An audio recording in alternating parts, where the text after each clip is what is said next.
Welcome to Dark Knight Films Reviews.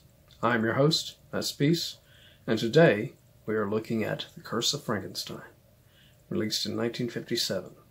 The Curse of Frankenstein stars Peter Cushing, Robert Urquhart, Hazel Court, Christopher Lee, Valerie Gaunt, Noel Hood, Paul Hardtmuth, Melvyn Hayes, and Sally Walsh. Curse of Frankenstein is directed by Terence Fisher. Now, this is the second film I've reviewed on this channel that was directed by Terence Fisher and written by Jimmy Sangster. And much like The Mummy, Jimmy Sangster does a really good job of doing real justice to the original Universal Monsters Frankenstein stories, but he does his own spin on it where he makes it very unique because of the way Frankenstein brings the creature back to life.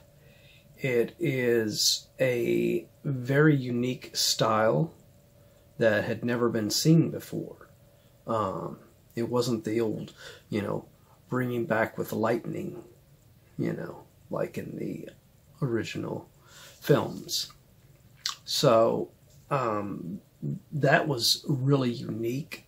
And the performance of Peter Cushing playing Baron Victor Frankenstein, I mean, he is a much darker version of Frankenstein than anything we saw from Universal. He has moments where he goes into really dark places, like when he pushes Professor Bernstein off of the railing and cracks his head open and causes him to die just so that he can get his perfect brain for his creature. And then locking his maid, secret mistress lover, Justine, played by Valerie Gaunt, in the room with the creature, knowing full well that the creature will kill her when she threatens to expose what he's been doing to Hazel Court's Elizabeth, his fiancée. What do you know? You wouldn't like that, would you? Well, if you don't marry me, I'll tell. So, the character is so unique. It really gives Peter Cushing a chance to really shine and show what he can do as an actor in here. Because Peter Cushing was just an amazing actor. And this is a showcase for his talents and his skills, first and foremost. Christopher Lee plays the creature in this,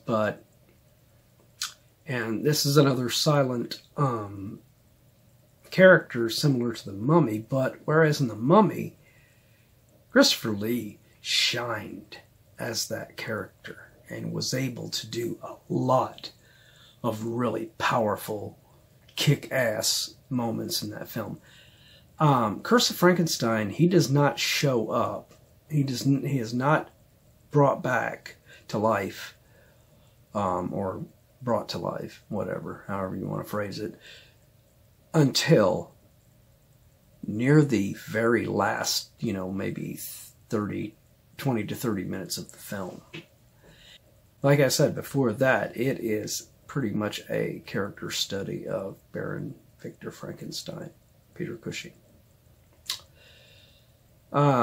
So I would say out of all of Christopher Lee's classic monster portrayals, the creature, the monster, whatever you want to call him, is probably his weakest, unfortunately.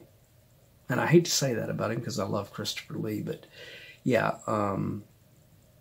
he just doesn't get a lot to do in this. And you know, when he is finally gets a little chance to look like he's going to do something, it's over, and he is vanquished. And Christopher Lee never came back and reprised the role and after that. So, and I can see why he wouldn't, because as I've said before, in my films, I played James Kirby in the Indestructible films, and I wasn't wanting to come back and play some silent, you know,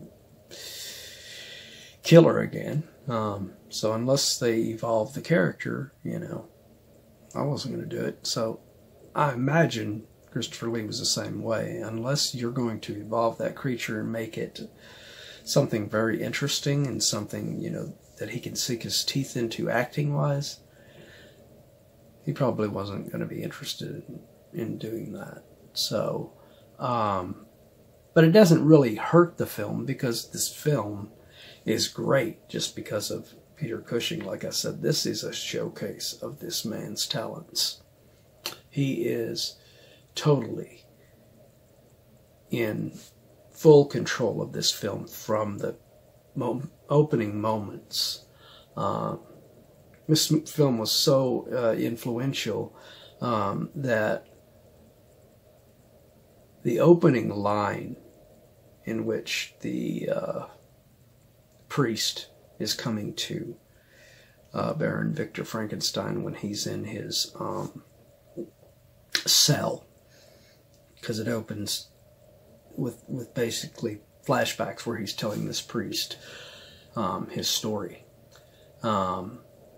And there's a line in there where he says, "Perhaps you had better start from the beginning." Where did it all begin?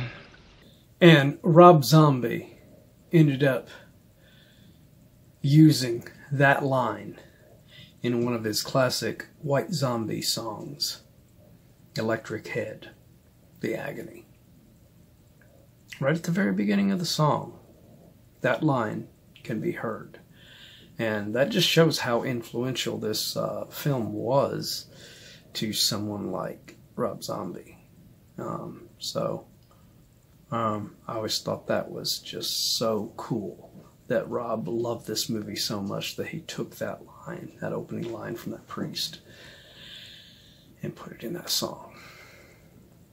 But I would give The Curse of Frankenstein an 8.5 out of 10. This film is probably one of the best Frankenstein films ever made.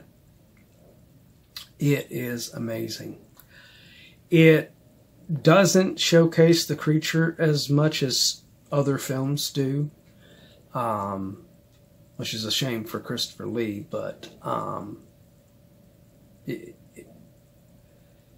was such a kick-ass showcase of Peter Cushing's acting talents that there's no way I could rate it any lower than that. But what do you guys think? Do you agree with my review? Do you disagree? Let me know in the comments down below. And as usual, if you like this video, do not forget to like, share, and subscribe. This really does help this channel out a lot. Anyway, I hope you guys are enjoying these Hammer reviews that I've been doing lately. And I will say there are more coming. So keep an eye out for those. Anyway, thanks for watching.